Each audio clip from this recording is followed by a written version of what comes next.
আমি বিএনপি, ছাত্রদল, যুবদলকে যেভাবে দেখি, আমি কিন্তু জামায়াতকে, শিবিরকে ওইভাবে পাই না। তিনটা প্রধান দলেরই মধ্যেই এদের ভোট পাওয়ার আকাঙ্ক্ষা বা কোথাও কোথাও সমঝোতার যে চেষ্টা, এটা কিন্তু ছিল, যেটা খুব দুঃখজনক এবং নীতি বিবর্জিত একটি কাজ হয়েছে। পলিটিক্যাল শেল্টারেই এই ছাত্রলীগ, আওয়ামী লীগ কিংবা যুবলীগ আমৃত্যু থাকবে, হাসিনাকে ফিরিয়ে না আনা পর্যন্ত। অন্তত 100 অপরাধী পাবেন যাদের আসলে মৃত্যুদণ্ড হওয়া উচিত।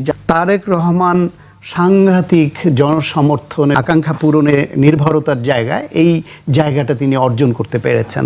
তারেক রহমান কেন্দ্রিক, আর যত আমাদের হতাশার বিষয়, এটা হচ্ছে বাংলাদেশ কেন্দ্রিক। যে প্রশংসাটা আরও পেত সরকার, তা থেকে নিজেদেরকে নিজেরাই বঞ্চিত করলো।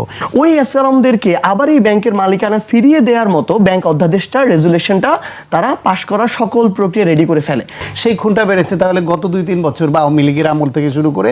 বিরোধী দল সেই জায়গায় আপনি দেখেছেন ওয়াক আউট করেছে, বিরোধী দলকে কথা বলতে দেওয়া হয় না, এটা নিয়ে হট্টগোল হয়েছে। আমাদের 5ই আগস্টের পরে যত দ্রুত একসাথে মিলে ফ্যাসিস্ট বিরোধী যে লড়াই, এই লড়াই যে রাজনৈতিক দলগুলো ছিল একসাথে মিলে যেভাবে ডিল করা প্রয়োজন ছিল ঐক্যবদ্ধভাবে, সেটা করা যায়নি। এটার একটা আমার মনে হয় যে একটা নিজেদের মধ্যে একটা ঐক্যবদ্ধ চুক্তিও থাকা দরকার ছিল।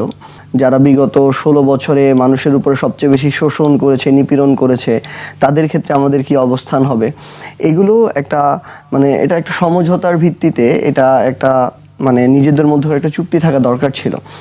আমরা বর্তমানে যেটা দেখছি, আসলে এটা নির্বাচন পূর্ববর্তী সময় পর্যন্ত এটা সহজ ছিল। এই যে একটা ভোট ব্যাংক রয়েছে, এই ভোট ব্যাংকটাকে রাজনৈতিক দলগুলো যে যার মতো করে ব্যবহার করার চেষ্টা করেছে, কমিটমেন্ট দিয়েছে, এখন অনেকে কমিটমেন্ট পালন করার চেষ্টা করছে, স্পেস দেওয়ার চেষ্টা করছে। তো যার ফলশ্রুতিতে অনেক ক্ষেত্রে দেখা যায় যে ধরেন পলিটিক্যাল শেল্টারেই এই ছাত্রলীগ, আওয়ামী লীগ কিংবা যুবলীগ বা তাদের অঙ্গ সংগঠনের বিভিন্ন নেতাকর্মীদের উৎপাত দেখা যায়, কিংবা আপনি দেখবেন নোয়াখালীতে তারা একটা বড় সংখ্যক হিসাবে একত্রিত হয়েছে। আমি এটা মনে করি যে প্রশাসনের যদি নীরবতা এবং ক্রিয়াশীল রাজনৈতিক দলগুলোর এই জায়গায় যারা গুরুত্বপূর্ণ ভূমিকা আছে, তাদের ওই ভূমিকাটা না থাকে, তারা যদি ওই সুযোগটা না করে দেয়, প্রশাসন যদি এখানে কিছুটা নীরব না থাকে, তাহলে এটা সম্ভব না।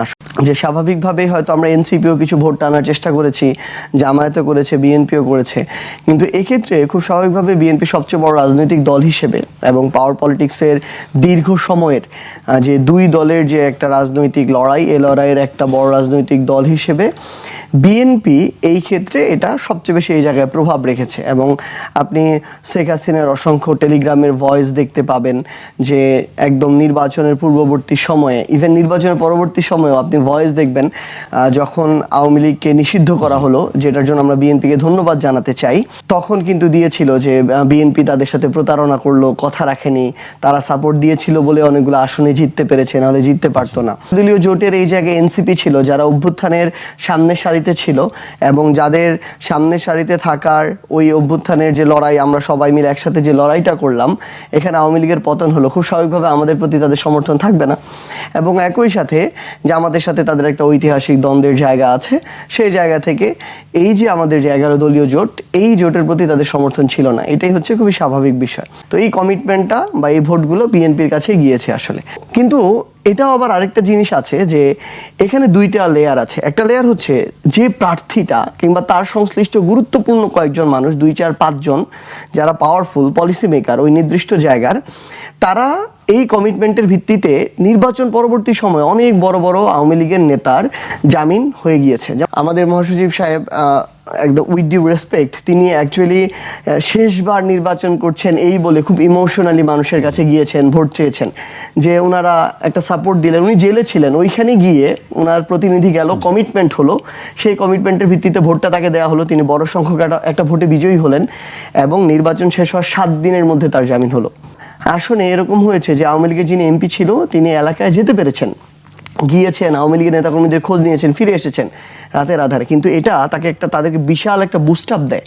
তো এই যে বিষয়গুলো হচ্ছে, এটা আসলে একটা ওই ইলেকশন কেন্দ্রিক কমিটমেন্টের ভিত্তিতে হয়েছে। সো এখানে একটা ছাড়ের ব্যাপার আছে। আবার আরেকটা লেয়ার আছে, ধরেন আপনি দেখবেন বিএনপির আবার অনেক নেতাকর্মী আছে যারা বিগত 16 বছরের সাফারার, যারা অনেক কষ্ট করেছে, তারা কিন্তু এই জিনিসটাকে মেনে নেয় না। এবং আরেকটা লেয়ারও আছে, আপনি দেখবেন ওই যে আওয়ামী লীগ বের হচ্ছে, নোয়াখালীতে বের হলো, ঢাকার বিভিন্ন জায়গায় বের হয়, আপনি দেখবেন ছাত্রদল, যুবদল, বিএনপির ভাইরা কিন্তু সবচেয়ে বেশি অ্যাক্টিভ, কারণ তারা সাফারার ছিল, তাদের উপর অনেক আঘাত এসেছে, তারা বাড়িতে থাকতে পারে নাই। আবার আপনি আরেকটা ধরেন আমার এনসিপির ছাত্রশক্তি, যুবশক্তি যারা আন্দোলন সক্রিয় ছিল, তাদেরও কেউ বিভিন্ন জায়গায় অ্যাক্টিভ দেখবেন। কিন্তু আবার এখানে আরেকটা দুঃখজনক সত্য আছে, জামায়াতকে আমি এটা আমার জোটের, তারপর আমি একটা যৌক্তিক সমালোচনা করতে চাই, আমি এই মাঠের প্রতিরোধের ভূমিকায় আমি এনসিপিকে যতটুকু দেখি, ছাত্রশক্তি, যুবশক্তিকে, আমি বিএনপি, ছাত্রদল, যুবদলকে যেভাবে দেখি, আমি কিন্তু জামায়াতকে, শিবিরকে ওইভাবে পাই না। বাংলাদেশে আসলে এই আওয়ামী লীগের এই যে এখনকার ঝটিকা মিছিল বা সংঘর্ষে জড়ানো বা রাজনীতিতে ফিরে আসার যে ঘোষণাটা তারা দিচ্ছে, এইটা বাংলাদেশে আদর্শিক রাজনীতির যে অভাব বিভিন্ন দলে, তার একটা ফল, সামগ্রিক ফল। সেই তারা নির্বাচনের সময় এসে আমি তিনটা প্রধান দলের তিনটা উদাহরণ দিই। বিএনপি দেখা গেল যে আওয়ামী লীগ অধ্যুষিত এলাকাগুলোতে বিএনপি অনেক আসনে বেশি জয়লাভ করলো, তার মানে ওইখানে আওয়ামী লীগের অনেক ভোট বিএনপি তাদের বাক্সে আনতে সক্ষম হয়েছে। তাহলে স্থানীয়ভাবে তাদের আন্ডারস্ট্যান্ডিং বা কোনো প্রতিশ্রুতি ছাড়া তো এটা সক্ষম হওয়ার কথা না। জামায়াত ইসলামের নায়েবে আমির ডাক্তার আবদুল্লাহ মোহাম্মদ তাহের তিনি প্রকাশ্য ভাষণ দিয়ে বললেন যে মুজিব ভাই তো নাই, আগে তো সে প্রথম হলে আমি দ্বিতীয় হইতাম, তা এখন সে নাই, এখন ওই ভোটটা তো আমি পাই, আমারে দাও, মুজিব ভাই আসলে আবার দেখা যাবে। তার মানে সে সমঝোতার ইঙ্গিত প্রকাশ্যে ঘোষণা তিনি করলেন, তাদের ভোট প্রার্থনা করলেন। এনসিপির নেতা হান্নান মাসুদ তিনি ভোটের আগেই ভোটের প্রয়োজনে আওয়ামী লীগের স্থানীয় নেতাদের সঙ্গে একাধিক মিটিং করেছেন বলে তার ছবি পর্যন্ত প্রকাশিত হচ্ছে। তার মানে ব্যক্তি পর্যায়ে তিনটা প্রধান দলেরই মধ্যেই এদের ভোট পাওয়ার আকাঙ্ক্ষা বা কোথাও সমঝোতার যে চেষ্টা, এটা কিন্তু ছিল, যেটা খুব দুঃখজনক এবং নীতি বিবর্জিত একটি কাজ হয়েছে। পাশাপাশি আবার সব জায়গায় যে সমঝোতার ভিত্তিতে বা সিগন্যালের ভিত্তিতে যে ঝটিকা মিছিল হয়, এই রাজনীতি তো বহু বছর আমরা দেখেছি। আওয়ামী লীগের আমলে আওয়ামী লীগের কোনো নেতার সিগন্যাল পেয়ে অন্য দলের নেতারা হঠাৎ একটা ঝটিকা মিছিল করে এই ব্যানার নিয়ে ছবি তুলে তারপর চলে যেত, পুলিশ আস্তে আস্তে চলে যেত, ওই ছবি ফেসবুকে, অনলাইনে এখানে দিত, তাদের রাজনীতি টিকানোর রাজনীতি। কিন্তু সেটা হয় তারা একটা ঝটিকা মিছিল বের করে দৌড়ে পালিয়ে যাবে, অন্যরা প্রতিরোধ করবার আগে, পুলিশ আসবার আগে। কিন্তু নোয়াখালীতে যেটা হলো, তারা নর্মালি অন্য জায়গার তুলনায় সংখ্যাটা একটু বড় মিছিল করে সে একটা গুরুত্বপূর্ণ জায়গায় তারা সমাবেশ করে হাসিনাকে ফিরিয়ে আনার অঙ্গীকার করলো এবং তারা মাঠ ছাড়বে না, আমৃত্যু থাকবে হাসিনাকে ফিরিয়ে না আনা পর্যন্ত, এরকম ঘোষণা দিল। সরকার গঠন করে অফিসিয়ালি কাজ শুরু করার পূর্বেই বর্তমান মাননীয় প্রধানমন্ত্রী দায়িত্ব নিয়ে কিন্তু তিনি বিরোধী দলীয় যে অন্যান্য রাজনৈতিক দলগুলো রয়েছেন তাদের প্রধানদের বাসায় গিয়েছেন, যেটা বাংলাদেশের রাজনৈতিক কালচার একদমই নতুন ছিল, এবং এটার জন্য আমরা তাকে সাধুবাদ জানিয়েছি। এবং এটার প্রতি এটা থেকেই কিন্তু তার প্রতি সবার একটা সফট কর্নার শুরু হয়েছে। তো আমি মনে করি এই দায়িত্বটাও নিতে হবে, কারণ দিন শেষে আরেকটা জিনিস ইম্পর্টেন্ট কি, এই যে বিএনপির যে মানুষগুলো এতদিন সাফার করলো, সবচেয়ে বড় রাজনৈতিক দল হিসেবে তাদের সাফারিংসটাই কিন্তু সবচেয়ে বেশি। এখন এই যে এত মানুষ এত জুলুমের শিকার হলো, নির্যাতন নিপীড়নের শিকার, কেউ তার বাবাকে আর কোনোদিন দেখলো না, কোনো মানুষটা তার পরিবারের আরেকটা মানুষের সাথে কোনোদিন দেখা হলো না, এটার যদি বিচার না হয়, যারা এগুলো করেছে, নেতৃত্ব দিয়েছে, নির্দেশ দিয়েছে, তাদের যদি শাস্তি না হয়, তাহলে এই বাংলাদেশে মানুষ তো কোনোদিন আর কারো কাছে কিছু আশা করবে না, রাজনৈতিক দলগুলোর উপর আস্থা হারিয়ে ফেলবে। দিন শেষে এই যে প্রশাসন বলছি আমরা, পুলিশ বলছি, এই প্রত্যেকটা জায়গায় না বাংলাদেশের পার্সপেক্টিভে মনস্তত্ত্বটা এমন হয়ে গিয়েছে, তারা যাদেরকে ক্ষমতায় গিয়েছে এরকম না, ক্ষমতায় যেতে পারে এইটুকু সম্ভাবনা দেখে তাদের দিকে ঝুঁকে যায়, নুয়ে পড়ে। সো সেখানে প্রশাসনকে যদি আমরা ঠিক লাইনে রাখতে চাই এবং আমাদের যেটা প্রত্যাশা সেটা তাদের থেকে আদায় করে নিতে চাই, তাহলে সরকার এখানে বড় ভূমিকাটা পালন করতে হবে। এবং এখানে যারা অপরাধী, আপনি যদি ধরেন এই স্বৈরাচারের পুরো দেশে 1000 ন্যূনতম অপরাধী তো আপনি খুঁজে পাবেন, এমন অন্তত 100 অপরাধী পাবেন যাদের আসলে মৃত্যুদণ্ড হওয়া উচিত, যারা শত শত মানুষের হত্যার জন্য দায়ী সরাসরি। তাহলে এদের বিচারের রায় যদি কার্যকর না হয়, তারা যদি আবার ফিরে আসে, এটা আমরা মনে করি এটার দ্বারা সবচেয়ে বেশি ক্ষতিগ্রস্ত বিএনপি হবে। কারণ এনসিপির যে রাজনৈতিক আদর্শিক যে জায়গাটা, অবস্থানটা, কর্মসূচিটা, ধরনটা, এটা বিএনপি আওয়ামী লীগ থেকে আলাদা। জামাতের যেটা এই ধর্মভিত্তিক রাজনৈতিক যে তাদের কর্মসূচি বা রাজনৈতিক দল, এটাও বিএনপি আওয়ামী লীগ থেকে আলাদা। বিএনপি অন্তত এই সুযোগটা দিলে রাজনৈতিকভাবে তাদের যেমন একটা ফাইট দাঁড়াচ্ছে, তার চেয়ে বড় মানুষের যে আস্থা রাজনৈতিক দলের প্রতি, এটা যদি চলে যায় তাহলে এটার জন্য সামগ্রিকভাবে আমরা সবাই বাংলাদেশ ক্ষতিগ্রস্ত হবে। সরকার প্রধান হিসেবে তারেক রহমান সাংঘাতিক জনসমর্থন এবং তার প্রতি অন্যের যে আকাঙ্ক্ষা পূরণে নির্ভরতার জায়গা, এই জায়গাটা তিনি অর্জন করতে পেরেছেন। তার আচরণ, তার কথাবার্তা, অন্যকে আক্রমণাত্মক না হওয়ার প্রতি ভাষা প্রয়োগ, নিজের দেশে সিম্পলিসিটি, সিম্পল লাইফ লিডিং এবং মানুষের সঙ্গে একাত্ম হওয়ার যে আকাঙ্ক্ষা এবং কারো প্রতি খুব অ্যাগ্রেসিভ না হওয়া, পাংচুয়ালিটি সহ যা যা অঙ্গীকার করেছেন সেই বিষয়ে খুব দ্রুত বাস্তবায়নের দিকে এগিয়ে যাওয়া, সেটা আপনি ফ্যামিলি কার্ড বলেন, কৃষকের 10,000 টাকা পর্যন্ত প্রায় 12 লক্ষ কৃষকের কৃষি ঋণ সুদসহ মওকুফ বলেন, কিংবা অন্যান্য যা যা খালকাটা কর্মসূচি থেকে যা যা উদ্যোগ নিয়েছেন, এইটা খুব আশা জাগানিয়া এবং উৎসাহব্যঞ্জক। আর হতাশার জায়গা হচ্ছে ইভেন তারা যে 97টা অধ্যাদেশকে আইনে পরিণত করলো, সেটা আশা জাগানিয়া।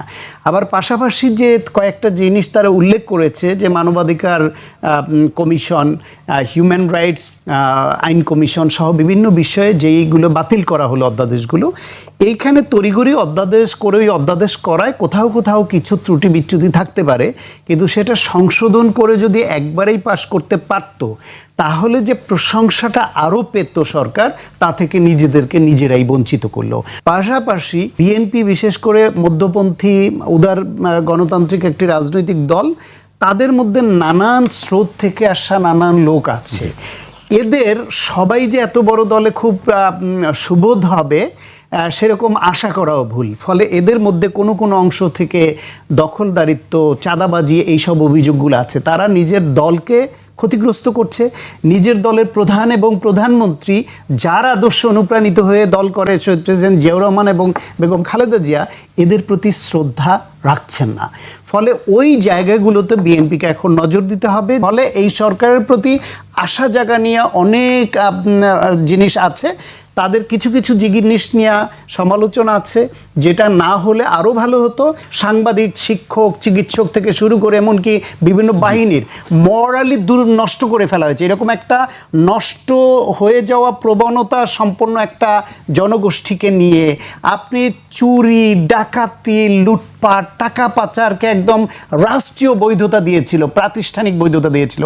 এইরকম একটা জাতি নিয়ে, অর্থনৈতিক দুরবস্থা নিয়ে এইভাবে এসে তারা হঠাৎ করেই সব চেঞ্জ করে ফেলতে পারবেন, এই আশা যারা করেন, আমি বলি আশাটা না করতে। একটু আগে ভাই যে কথাগুলো বললেন, জনাব তারেক রহমান কেন্দ্রিক, তার ব্যক্তি কেন্দ্রিক, তার আচরণ, তার চলাফেরা, তার ব্যক্তিত্বের জায়গা, আমি অধিকাংশ ক্ষেত্রে এই বিষয়গুলোর সাথে একমত এবং আমি এগুলোর জন্য তাকে ধন্যবাদ জানাতে চাই। কিন্তু কষ্টের কথাটা যেটা বা দুঃখজনক যেটা, এই যে যত আশা জাগানিয়া বিষয়, এটা হচ্ছে ব্যক্তি তারেক রহমান কেন্দ্রিক, আর যত আমাদের হতাশার বিষয়, এটা হচ্ছে বাংলাদেশ কেন্দ্রিক, বাংলাদেশের মানুষ কেন্দ্রিক।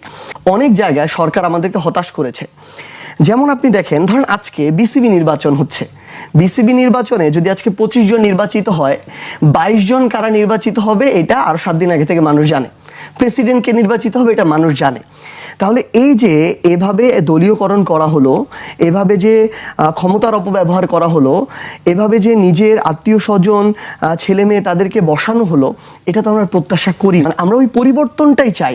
আওয়ামী লীগ তার সময়ে এস আলম ব্যাংকটাকে লুটপাট করেছে, জনগণের টাকা লুটপাট করেছে, সেখানে তারা ডিজিএফআইকে ব্যবহার করে ব্যাংক দখল করেছে। কিন্তু আমরা দেখলাম একই কায়দায় বিএনপি তার চেয়েও কম সময়ে, মানে ক্ষমতা আসলো মাত্র 4 মাস হলো, এস আলমকে কীভাবে ক্ষমতার অপব্যবহার করে দখল করা যায়, এমডি পরিবর্তন করা যায়, যারা ডিরেক্টর আছে তাদেরকে পরিবর্তন করা যায়, মন মতো বসানো যায়। ইভেন ওই এস আলমের পরামর্শক হিসেবে বাংলাদেশ ব্যাংকের যে অফিসাররা ছিল তাদেরকে পর্যন্ত কীভাবে এখানে চেয়ারম্যান বা বিভিন্ন পদে আনা যায়, সকল কার্যক্রম আমরা দেখলাম। আমরা আরও আশাহত হই যখন আমরা দেখি ওই এস আলমদের আবার এই ব্যাংকের মালিকানা ফিরিয়ে দেওয়ার মতো ব্যাংক অধ্যাদেশটা, রেজুলেশনটা তারা পাশ করার সকল প্রক্রিয়া রেডি করে ফেলে। সো এই জিনিসগুলো আমাদের মধ্যে হতাশা তৈরি করে। আপনি দেখেন, আপনার এই টকশো টেবিল বলেন, সংসদে বলেন, এই প্রত্যেকটা জায়গায় মেজর যে বিষয়গুলো, সেই বিষয়গুলো নিয়ে কিন্তু আমরা কথা বলার চেষ্টা করছি। ধরুন সংসদে প্রথম অধিবেশনটা পুরোটা গিয়েছে সংস্কার কেন্দ্রিক। সংস্কার কেন্দ্রিক তখন শুধু সংসদ না, সংসদের বাইরে এর চেয়ে বেশি সংস্কার নিয়ে আলাপ আলোচনা হয়েছে এই টকশো টেবিল থেকে প্রত্যেকটা জায়গায়। কিন্তু তারপর আমরা দেখেছি বিএনপি তাদের সংখ্যাগরিষ্ঠতার অপব্যবহার করে তারা সবচেয়ে গুরুত্বপূর্ণ অধ্যাদেশগুলোকে তারা বাতিল করে দিয়েছে। তারা যদি সংশোধনী করবে তখন সংশোধন করতো, তারা তো সেখানে অন্তত 30 দিনের মতো সময় পেয়েছে, সংশোধন করে পাশ করতো। কিংবা আমরা যখন দেখি যে এই বিভিন্ন জায়গায় প্রশাসক যে বসানো হচ্ছে, তাদের 31 দফায় দেয়া, তারা নির্বাচিত হলে তারা দ্রুত সময়ের মধ্যে নির্বাচিত প্রতিনিধিদের হাতে স্থানীয় সরকারগুলো হস্তান্তর করবে। আমরা আমাদের জায়গা থেকে যখন দেখি বাংলাদেশ ব্যাংক, এটার মধ্য দিয়ে আপনার দেশটাকে সামনের দিকে আগাইতে হবে, আমার দেশের অর্থনীতি সবচেয়ে ভঙ্গুর, এটার জন্য শুধু আমি কেন চিন্তিত, আমি মনে করি বিএনপিও চিন্তিত এবং আমরা তাকে সহযোগিতা করতে চাই। কারণ দিন শেষে দেশের অর্থনীতি খারাপ হলে আমরা সবাই এটার ভুক্তভোগী হব। তাহলে আপনার তো সবচেয়ে সেরা মানুষটাকে ওই বাংলাদেশ ব্যাংকের জায়গাটাতে বসাইতে হবে, যার মধ্য দিয়ে পুরো বাংলাদেশের অর্থনীতির রেগুলেশনের সবচেয়ে বড় জায়গাটা, যার যিনি নীতি নির্ধারক। জিনিস যেটা আমরা দেখি, মানে দেখেন, বিরোধী দল সংখ্যাগরিষ্ঠ আসন যখন সরকারি দল পেয়ে যায় তখন তারা একটু লাগাম ছাড়া হয়ে যায়। তখন বিরোধী দল চাইলেই তো আপনার একটা সেখানে আইনে পরিণত হওয়াকে আটকে দিতে পারবে না। বিরোধী দল সেই জায়গায় আপনি দেখেছেন ওয়াক আউট করেছে, বিরোধী দলকে কথা বলতে দেওয়া হয় না, এটা নিয়ে হট্টগোল হয়েছে। সেখান থেকে শেষ পর্যন্ত একটা দেখেন, বিএনপি ক্ষমতায় এসেছে 3 মাস হয় নাই, আমাদের রাজপথে গিয়ে প্রোগ্রাম করতে হয়েছে এই যে অধ্যাদেশগুলো সেগুলো যেন আইনে পরিণত হয় এটার জন্য। এটা তো আমরা কোনোদিন চাইনি। তাহলে আমরা যেটা চাইনি সেটা পর্যন্ত আমাদের করতে হয়েছে, আমরা তো আমাদের জায়গা থেকে করছি। কিন্তু বিএনপি যদি এই সংখ্যাগরিষ্ঠতা পেয়ে লাগাম ছাড়া হয়ে যায়, তাহলে এটার ভুক্তভোগী তো বিএনপিকে হইতে হবে, আমাদের সবাইকে হইতে হবে। আপনি দেখেন, আমাদের জ্বালানি মন্ত্রীর তার স্পষ্ট স্টেটমেন্ট আছে, সে আগামী 2 বছরে সরকার কোনো বিদ্যুতের দাম বাড়াবে না। 4 মাস হতে না হতে বিদ্যুতের দাম বাড়ানো হয়েছে। তিনি জ্বালানি তেলের মূল্য 1 লাফে 20% বাড়িয়ে ফেললেন। আর আপনি দেখেন, বিএনপির মাত্র 100 দিনে 250 খুন হয়েছে, প্রত্যেক মাসে প্রায় 50% বাড়তেছে। এটা হচ্ছে এই যে সামগ্রিক মানুষের কর্মসংস্থানের যে অভাব, মানুষের মধ্যে জীবিকা নির্বাহের এই যে মানে খরচটা, এক্সপেন্সটা প্রতিনিয়ত বাড়ছে, এই যে চাপ, এইটা থেকে মানুষ সামান্য দেখবেন আপনি 1000 টাকার মাদকের জন্য খুনাখুনি হয়ে যাচ্ছে। আপনি সামান্য দেখবেন যে মানুষ 5000 টাকার একটা বিষয় চিন্তা করতে গিয়ে মানুষকে মেরে ফেলতেছে। আমরা বিএনপিকে বিভিন্ন উদাহরণে কম্পেয়ার করতে পারি। আমরা বিএনপিকে আওয়ামী লীগ বলতে চাই না, আওয়ামী লীগ বলবো না, যতদিন না তারা ওই লিমিটটা ক্রস করে যায়। আমরা বলতে চাই না এবং বলবো না। সবকিছু বিরোধিতার জন্য বললে হয় না। ধরেন এই যে হত্যার সংখ্যাটা, যেটা সার্জিস বলল যে যদি মানুষের দ্রব্যমূল্য বাড়ে, তাদের আয় বাড়েনি, তাদের ব্যয় বেড়েছে, তাতে মানসিক অস্থিরতা বাড়বে এবং এক পর্যায়ে আত্মহত্যা, খুনোখুনি অস্থিরতাটা বাড়বে। এটা যে কোনো সোসাইটিতে এটা হয়। কিন্তু এই 3 মাসের জন্যই হঠাৎ করে এখন ওই কারণে বাড়ছে তা না, বরং এখন যদি খুন বেড়ে থাকে, সেই খুনটা বেড়েছে তাহলে গত 2-3 বছর বা আওয়ামী লীগের আমল থেকে শুরু করে তার ধারাবাহিকতায় বিএনপির ইম্প্যাক্ট আমরা পরে বুঝতে, যেটাই হয়েছে এটা অনাকাঙ্ক্ষিত, এটা বন্ধ করতে হবে। এই বর্ধিত হোক আর কমুক, সেটা কোনো মানে 5টা কমেছে এটা কোনো আশার খবর হতে পারে না। আমি অনেকখানি কমাতে পেরেছি কিনা সেটা গুরুত্বপূর্ণ। এখন এই ক্ষেত্রে ধরেন বিএনপি তাদের মতো করে তারা ওই যে আগেই বলেছি একটা ভঙ্গুর অর্থনীতি পেয়েছে, ঋণগ্রস্ত একটা সরকার পেয়েছে, দীর্ঘদিন ধরে এরকম অনাচার অবিচার করে একটা দেশকে ধ্বংস করে ফেলা হয়েছে, সেই অবস্থায় দায়িত্ব নিয়েছে। দায়িত্ব নেওয়ার মুখেই রোজা পড়েছে, রোজা ঈদে এই দেশে সিন্ডিকেট বাণিজ্য হয়। তার ওই সময়ের মধ্যেই ইরান, আমেরিকা, ইসরায়েল একটা যুদ্ধ, সব মিলিয়ে সরকার যেই পরিস্থিতির মধ্যে দায়িত্ব নিয়ে তারপর যতটুকু স্ট্যাবল রেখেছে, সেটা তো তাদের চেষ্টার ঘাটতিটা আমরা খুব বেশি দেখিনি। কারো কারো অনাকাঙ্ক্ষিত বক্তব্য আছে, কারো কারো অনাকাঙ্ক্ষিত আচরণ আছে।